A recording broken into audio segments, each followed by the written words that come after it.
It goes without saying that the passing of William Friedkin is a great loss to cinephiles.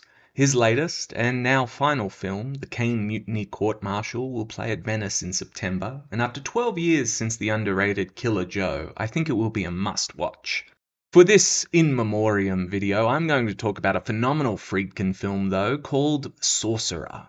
Most would have heard of The French Connection or The Exorcist, or perhaps his cult gems like Cruising, Boys in the Band, or To Live and Die in Los Angeles. All of these films are very good, but for me, Sorcerer is the kind of film I would want to be remembered for, and is my favourite of his filmography, even if I think The Exorcist is the greatest horror film of all time.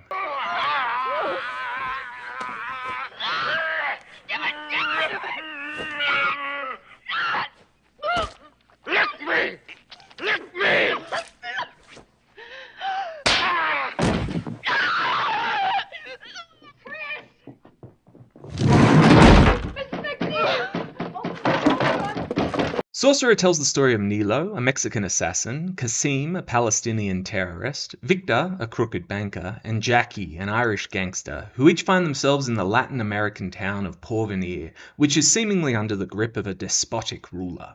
Besides Nilo, the other men are all running away from a disaster that they caused for themselves in their home countries, and so pass away their days working manual jobs and hoping to make enough money to escape the town. When an oil well explodes, seemingly due to terrorists opposing American involvement in their nation, it becomes necessary to transport unstable nitroglycerin 218 miles by truck to the oil well, where they can use the bombs to collapse it. The job is very dangerous, and so any driver chosen will be paid handsomely, enough to buy a new passport and a ticket out of town, and so the men all take on the job. One spanner in the works involves the death of a character, which I won't reveal here for those who haven't seen the movie. The men embark on their journey, and for over an hour we are left with the heart-pounding question of who, if anyone, will survive this suicide mission. Like Coppola's The Conversation, Friedkin took a European film, The Wages of Fear, and the book it was based on, and distilled this through an American lens and spirit. What stands out to me is that after nearly 50 years, you can still watch Sorcerer and be utterly engrossed. It's a truly magnificent film that doesn't fall apart because of a reliance on the zeitgeist. At its core, Sorcerer is built around tension, tension, tension. From its opening assassination through to its gut-wrenching journey along tiny jungle roads with sheer cliffs on either side, there is non-stop suspense. Friedkin brilliantly structures the film so that there is an emphasis on details like buying a ticket for a bus, trucks being refurbished, or plans drawn up over a map, which lulls you into a kind of complacency that he then disrupts with extreme violence and chaos. The camera work accentuates this as you have smooth dollies, pans, and slow zooms, followed by handheld, out-of-focus madness and quick cuts, when death swoops down seemingly from nowhere and destroys the lives of everyone around you. Another strength is just how normal everyone looks. People are attractive, but then they have a distinctive chin, gap in their front teeth, or prominent nose like Roy Scheider. It's so refreshing to see actors who haven't been homogenized into generic, attractive sludge thanks to ubiquitous plastic surgery. It might seem silly to mention it, but I truly think casting not only good actors, but people who look like men and women you'd expect to see in a given scenario is important for believability. The effort which goes into bringing these disparate men together to transport the nitroglycerin is so carefully structured that you can understand their motivations without obnoxious exposition. Would you risk your life to avoid prison? Would you risk your life to escape a backwater? Would you risk your life because you have nothing left to lose? Odds are one of these things is what would motivate you, just as it does our desperate men. Every character has a stroke of chaos, bad luck, or pernicious fate, which forces them down this path of no return. Now, for those who haven't seen the film, the character setup, which is just a prologue, goes for about 30 minutes of the 2-hour runtime, and in the hands of a lesser director, you would probably find yourself thinking, this film is too long and needs to be pared down. But Friedkin does a marvelous job of showing you everything you need to know without belaboring the point, and creates a tempo with the film's edit that constantly keeps you on edge and uncertain of the future, even before the bombs are loaded in the truck. He also wisely uses the classic Touch of Evil setup, where you know there's a bomb in the car, but don't know when it will go off, and this ensures the entire journey these men go on is one of extreme suspense. I'd be shocked to find someone who didn't feel themselves tensing up, grimacing, or shaking their head in horror just like the men on the screen. Furthermore, because of the prologue, we know without a shadow of doubt that chaos will plague these men at some point. But because Friedkin has wisely timed all previous issues, whether it be a suicide or a car accident, it's hard to peg down when it'll happen, so the tension always remains in place. It's also interesting to me that Friedkin, a Jewish man, wouldn't hesitate to have a character like Kasim call another person a Jewish dog, but then also give that man likable qualities and a purpose for the mission. I think it's nice to consider how mature the old school directors were at presenting complicated figures without the need to editorialize. We get to decide who is good and who is evil, and in the end every character has shades of both, just like the rest of us. Contrasting this with modern filmmakers who need to quickly ensure you know who is acceptable to root for is quite interesting.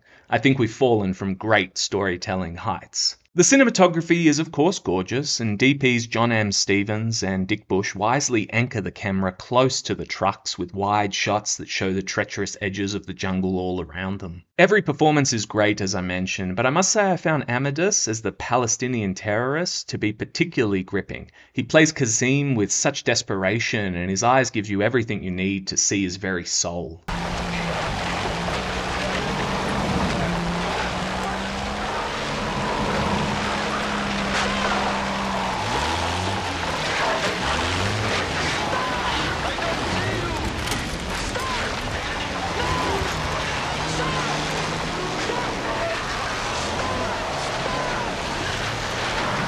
The bridge crossing sequence is of course exceptional, and obviously they chose it for the poster because it's so evocative of the challenges these men face. It's aided by sensational sound design that roots you in your place and doesn't let up except for moments of deceptive peace. You have a sweet moment, and then disaster and death, and it's so utterly heartbreaking that you must double take and think, oh, wait, I care about these arseholes now? When did that happen? I spoke about pure cinema briefly in my Oppenheimer review, and I think Sorcerer is a good example of a plot-based expression of this. We have a clear idea of the characters from the setup, and then we get raw emotions for the rest of the film. It's fantastic to see a simple story about desperate men braving certain death for a shot at money and a better life. Their motivations are as elemental as the jungle around them, irrational, intense, chaotic, but pure and honest. And I think this aligns well with the notion of pure cinema. It's crazy to me that we don't get films like Sorcerer anymore. J.C. Chandor's All Is Lost or Refn's Valhalla Rising come to mind as possible examples, and perhaps Gaspar Noé's Climax could qualify in its own idiosyncratic way. What I like is that they're simple stories that resonate deeply long after they're over because they hit upon an atavistic truth. It's also fascinating to me that Friedkin would go from Boys in the Band, French Connection, and The Exorcist to something like Sorcerer. He's a city kid through and through, but he then decides to mix it up and strip away everything he knows to give us something international and yet universal. Another strength and little detail I notice is that I've lived in Latin America, and one thing you see is how many people will stare at you as a foreigner. Sorcerer does a marvelous job of conveying just how everyone in the town of Porvenir has got their eye on the gringos, even when they're just eating. Friedkin has this way of veering effortlessly into the experimental and art house without a moment's hesitation, all while still delivering an accessible movie,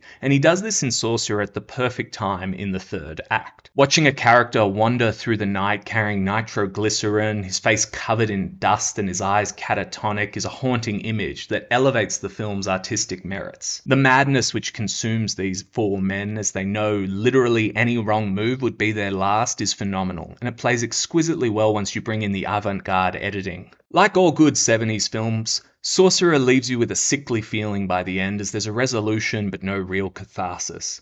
Eventually you get what you had coming to you even as you try to run away from it. I thought I'd leave you with a quote from Friedkin about the film's title. "The sorcerer is an evil wizard, and in this case the evil wizard is fate. The fact that somebody can walk out of their front door and a hurricane can take them away, an earthquake or something falling through the roof, and the idea that we don't really have control over our own fates, neither our births nor our deaths. It's something that has haunted me since I was intelligent enough to contemplate something like it." Sorcerer does a phenomenal job of conveying this idea, and I think it is a film which absolutely deserves to be called a masterpiece. And if you get the chance, then I do recommend you check out Sorcerer from the late great William Friedkin. Thanks for watching.